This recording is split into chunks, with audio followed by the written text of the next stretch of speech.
G'day. The Halo series is about to grace our screens via another streaming service. I wish they'd stop calling these services Plus and start calling what they actually are. Money leeches. And after watching the latest trailer, I'm struck by how good it looks. Say what? Relax, Sarge, I'll get to my gripes. Don't you bloody worry about that. The production value of the show is evidently nothing to scoff at. Gone are the days where a quality sci-fi show would start off with a low budget, good writing, slowly building a fan base, and in turn garnering more studio support to get an increased budget. Nope, Halo has an established fan base and we've been waiting 20 years for a proper live-action adaptation. And on the surface, this could look like it. Visually, the show looks very promising. Good CGI effects, good costumes, quality action, and plenty of familiar Halo tropes. But what really sets the show apart is its timeline. For those of you who don't know, Paramount, in their infinite wisdom, have decided to decanonize their show before it airs, opting for a separate timeline from the games, and distancing themselves from the established lore. This, evidently, triggered a very positive reaction from Halo fans who've been waiting patiently for this series since Forward Unto Dawn.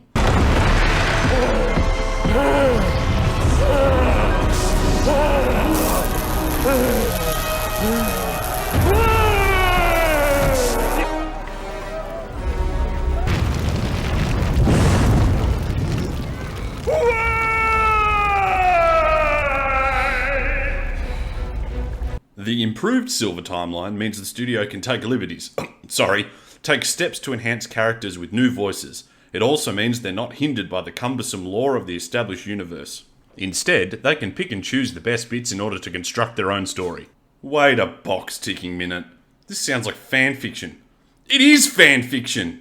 My god, this is the most expensive fanfiction I've ever seen! And now a message from our technician, Jimmy the Jaded Jellyfish. Yes, I'm pretty sure Blue Team isn't in this show because they're all gangbanging each other, given this is just a glorified fanfiction. Honestly, whichever Thanks, Jimmy. Remember, kids, the C-bomb is not a pleasant word. Use it sparingly. Back to you, WJF. No, I agree with Jimmy. Who's the that signed off on this decision? Silver timeline. No Blue Team, no Johnson, and again, a array of diverse characters that literally replaced fan favourites. Even Chief couldn't wait to get out of this mess. So how do we get out of here?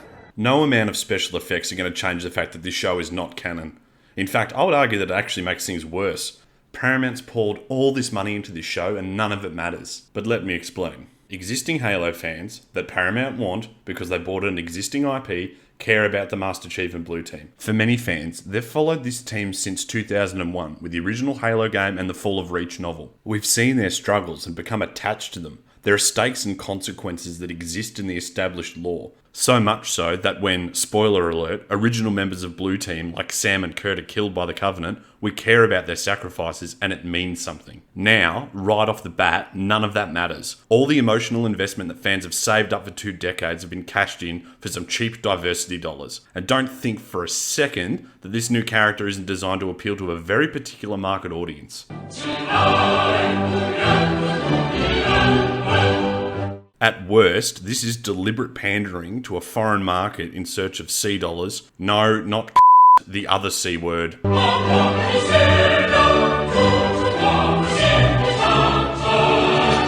Or at best, it's lazy writing from a studio that wanted a sci-fi show but couldn't be putting the hours of researching the existing canon or coming up with their own universe. Remember, this is the same studio that gave us Picard and New Trek. Wait, what was that? Oh shit. It's the School of Original Thought Fish. But working Jellyfish, this show is designed because it's going to get new fans to watch Halo. It doesn't have to be like your favorite game. Oh, right off, you actually pseudo-intellectual tuner. That's a cop-out, and I'm going to tell you why. Casual fans don't care about the extended lore of Halo. Oi, I'm on your side, casual fan, let me finish. They know what Halo is. They've played a couple of the main games, and optimistically, they've read a comic or a book. Realistically, they've played Halo. So their only exposure to the series is through the gaming medium. So when they see the name Halo, coupled with Chief slapped on a poster or a trailer, they say, oh boy, Halo, I might check that out. Holy Halo rings. A casual fan has just watched a show based on a game because they prefer watching rather than playing. Well, slap me in my food nipple and call me Yap Yap. Congratulations, Paramount Plus. By switching Halo to a film medium over a gaming one, you'll pick up a whole heap of new fans, and maybe even some of these fans will say, hey, I used to play this game. Now it's a show. You should check it out. That's how you get new fans. You don't have to change anything. You don't need to pander, and you don't need to alienate your old fans. Alienate. Good one, boss. Cheers, Jimmy. Now to the crux of the video, the old fans. Or as you've probably been called, toxic, bigot, crybaby, whatever it is that you've been called, you are legacy fans. And I'll call you forerunners, because at the end of the day, you're the reason this show exists. The whole, this is a new Halo and it's not going to be like the games argument is null and void. The fact that Paramount Plus bought Halo, which is an existing IP with an established fan base, means they should have been targeting this show at their fans. As I just said, you're going to pick up new fans by having Halo on film, but the target audience are the Legacy Forerunner fans. And the Legacy Forerunner fans do not want you chopping and changing the lore and canon because you're either too lazy to do the work, or worse, you're actively trying to subvert something that they love. These are the people that are going to carry your show, and they care about the canon and the lore. The Silver Timeline is lazy. It's not new, it's not establishing new voices, it's lazy. Well, I came in, I would say, very late in the process, yet with still so much to do. So yeah, I think as Kiki said, it was all the work and time was worth it because we just kept iterating and discovering together what the show is and how it's going to, create its own universe equal to and separate from the game, and just give fans an amazing ride, whether they know the game for 20 years or they're new to it. I think I've talked before about the new Halo Silver Timeline, which is really a way of giving the show, giving the show and core canon kind of room to grow and evolve and sort of be what they need to be. Events and characters and all of those, the context maybe will shift a little bit, but it should feel very Halo. See, Jellyfish, it's the same. There was too much work to adapt it faithfully. No one complained when they did it for the MCU. It's the same thing. No, it's not, and I could spend a whole video talking about how that's a surface level argument at best. Actually, I might do that later, but I'm not talking about that now. It's not the same thing. It was 100% feasible to achieve this with the current timeline. They just didn't do it. Paramount Plus have put all their money into this show, and for what? It's a glorified fan fiction that will draw in some new fans because it's flashy, but push away Legacy Forerunner fans for being totally misaligned with everything that came before it. And the fact that it's a prequel does not excuse that fact. This is very much a case of Paramount Plus wanting to have their cake and eat it too. Hey look, it's Halo, give us your money. What's that? You don't like the show? Oh, okay. That's fine. It's not canon. Go play Halo 3. This is a studio putting up a silver shield against any backlash.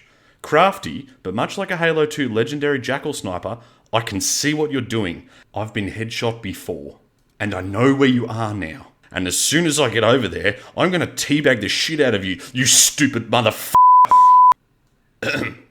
Sorry about that. Old Halo 2 legendary PTSD. They say you get over it, but it stays with you. Hello, darkness, my old friend. So why does this matter? So what if the Halo TV series is non-canon? You don't have to watch it. You're right, I don't have to watch it. But for Legacy Forerunner fans who've been waiting at least 10 years for this, realistically 20, Paramount Plus owes these fans a quality Halo show. Not some superficial glossy finish that's as hollow as Cortana's blue box. You cannot expect to take an IP that's been loved for 20 years, slap a big sticker on it and say, it's not for you, Legacy Forerunner fan, and expect to take their money. The most frustrating part about all of this is I reckon there's going to be a good show in there. As I said, the production value looks top tier. You know, minus the 500-year-old AK-74 in the car.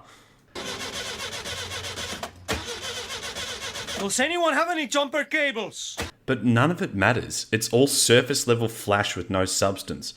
Why take an established franchise with rich lore and churn out some fast food streaming garbage when you could have told a story that enhanced the existing lore? I have a couple of theories, but ultimately I think it's a combination of laziness, chasing C dollars, and CBS agenda pushing.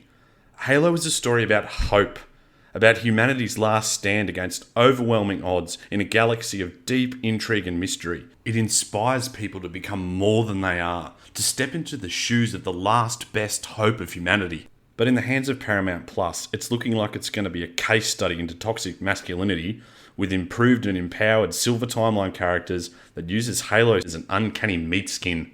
My god, I've never wanted to be more wrong in my life. I love Halo. Always have done and probably always will do.